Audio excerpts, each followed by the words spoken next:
kids and even a big land. Who knew I'd have only made mistakes that would have been fixed with a slice of cheesecake. Demo Salvatore was my 18 dream, but now the only one I be with is Chandler Bing. Yeah, here I am talking to you since I'm 30 as fuck. Hello everyone, welcome to another episode. This is 30 as fuck and I'm Vanessa and I'm your host, and welcome to the Christmas episode.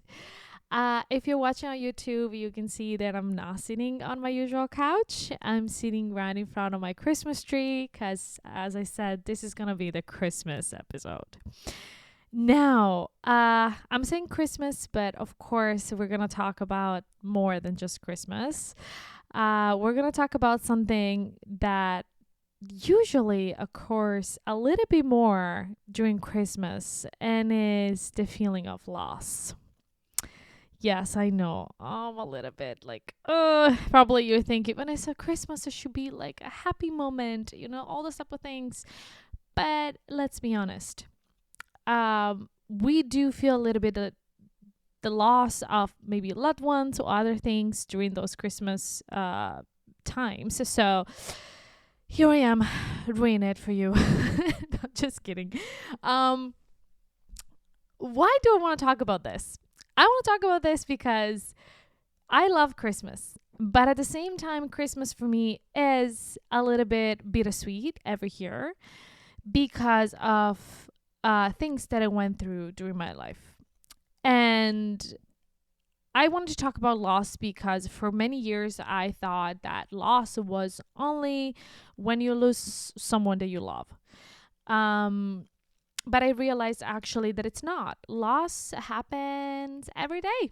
Yeah, exactly every day. And what it's big for me can be small for you or vice versa. And really, let me explain to you why it happens every day. So first of all, it is really everywhere. Stupid, silly example. It could be I lost my $40 lipstick, okay? And trust me, I went through all the stages of loss, of grief.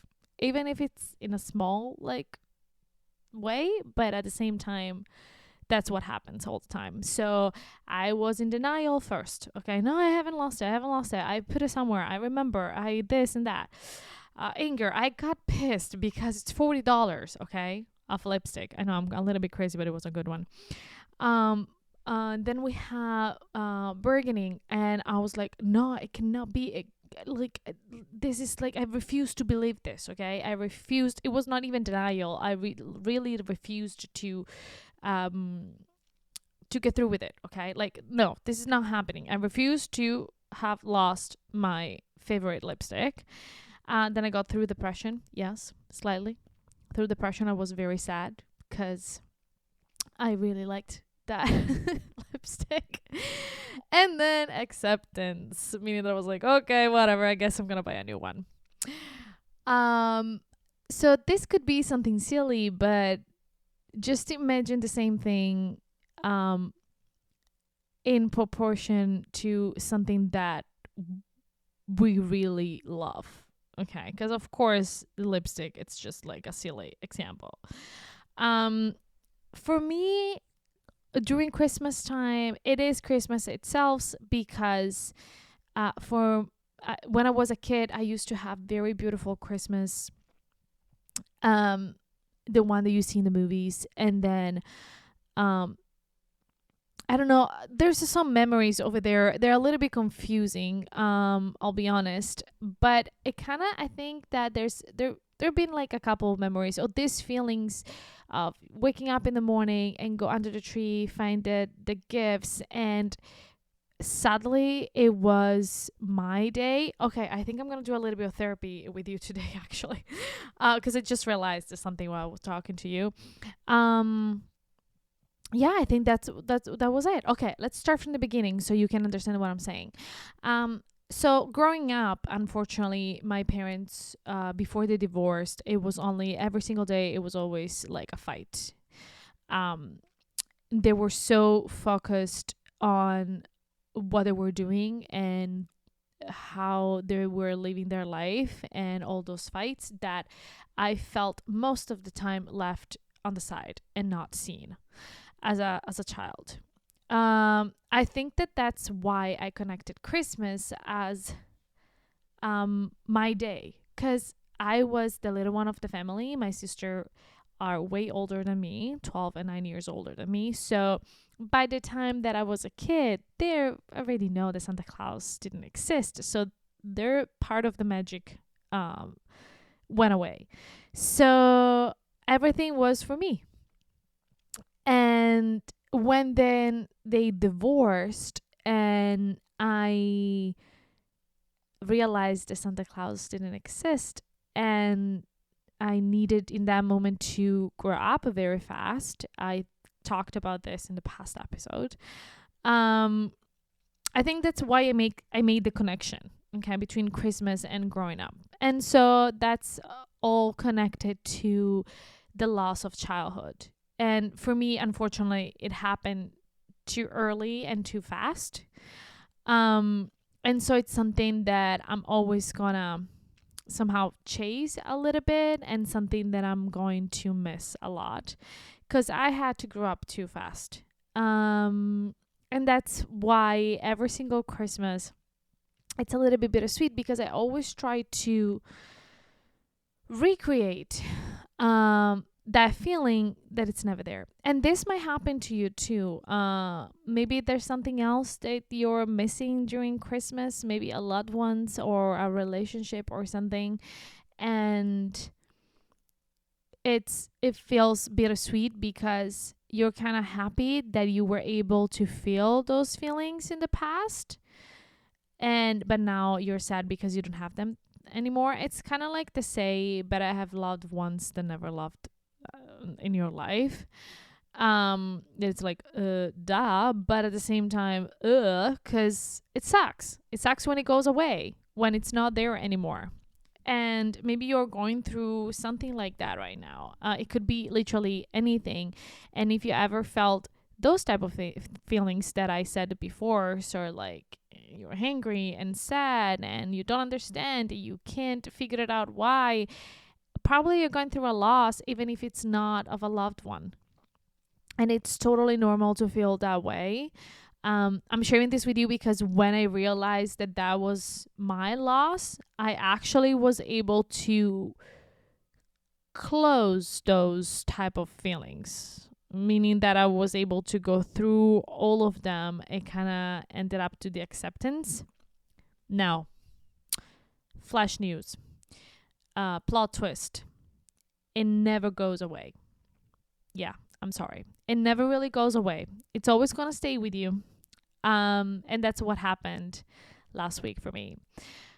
So that's why I'm recording actually this episode. So basically what happened is that last week I had a fight with my best friend, and I got pissed about something that happened. So I'm organizing a Christmas dinner.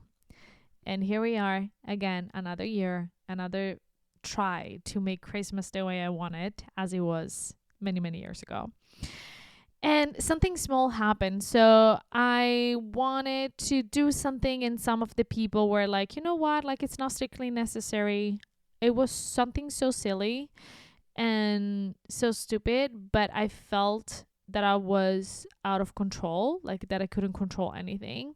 And I felt that the idea I had of this Christmas, the way I wanted to make it, just was taken away from me. So like literally a slap in the face.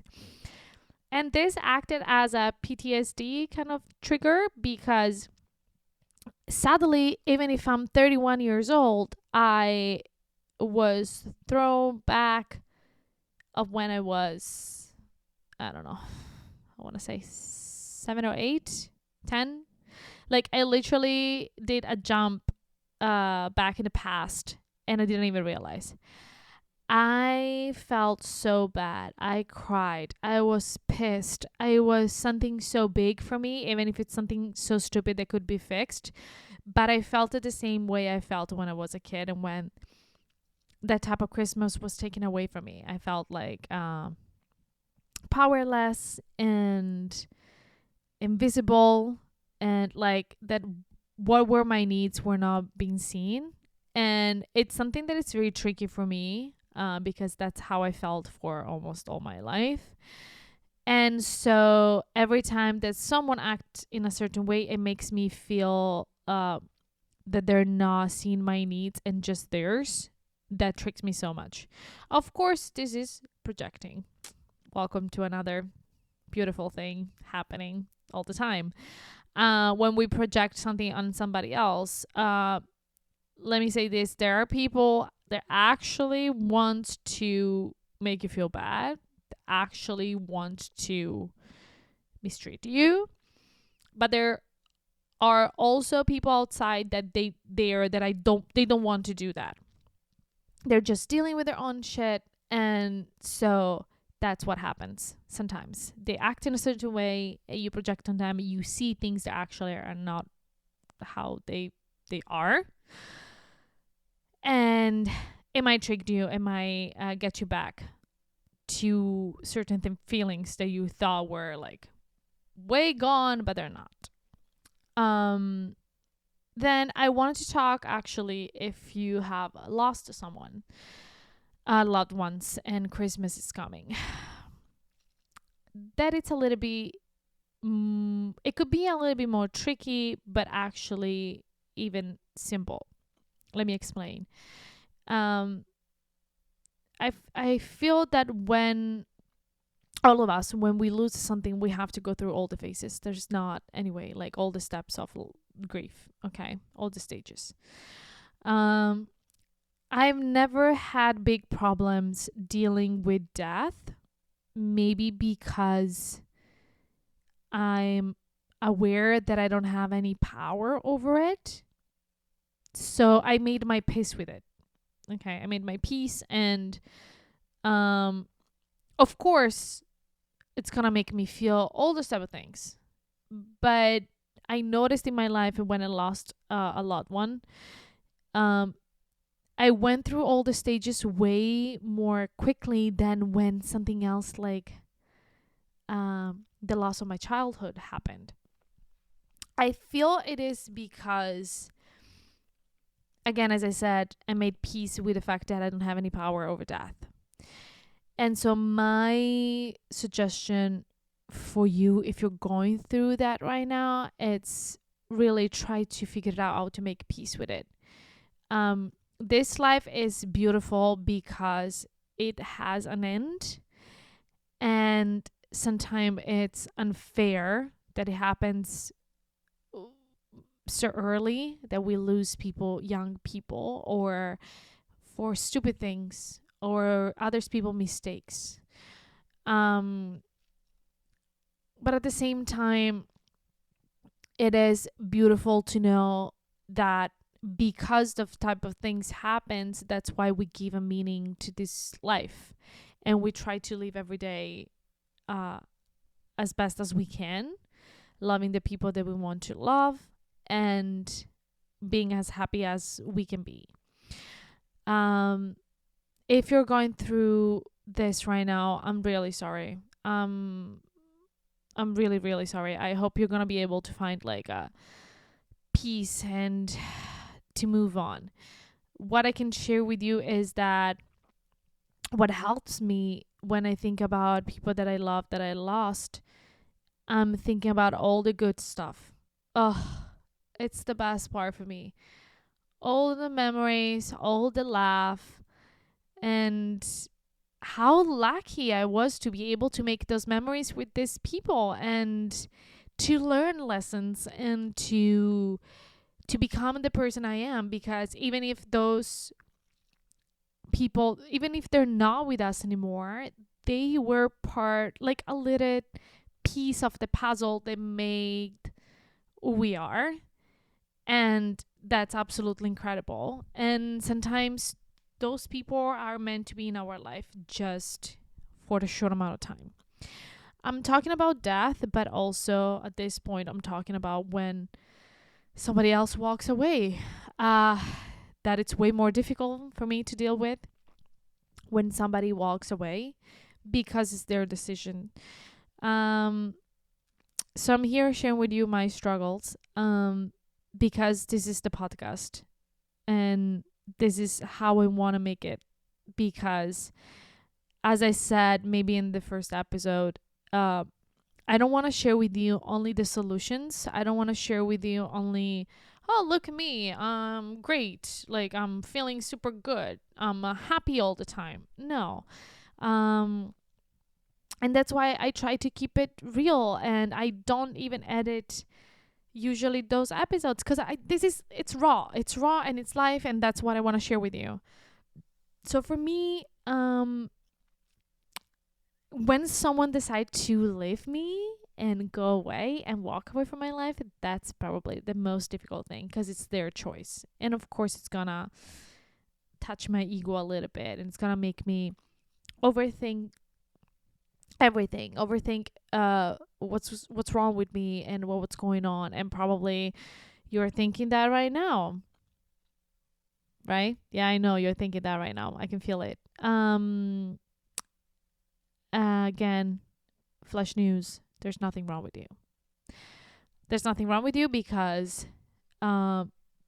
every and each of us has a history, has a future, and sometimes we're just supposed to be history for somebody, and for somebody else we're supposed to be future. And that's it. There's not much more. It's so simple. And whoever we met during our lifetime and walked into our lives for like a short amount of time, and then they decided to walk away because it was their choice, because they felt it was right for them. They taught us something that's gonna be part of us, and it's gonna help us to be with whoever in the future. It could be friendship, it could be family members, it could be your partner. It's literally everyone. And I'm trying to convince myself more than I'm trying to convince you, just so you know. But I feel it's important to think about this. Okay, now I want to cheer you up a little bit. I don't know how at this point, but I really wish you a Merry Christmas, a Happy Holidays. We're going to go on a break. I like that I always say we're going to when it's just me. It's me, myself, and I that I go on a break during Christmas time.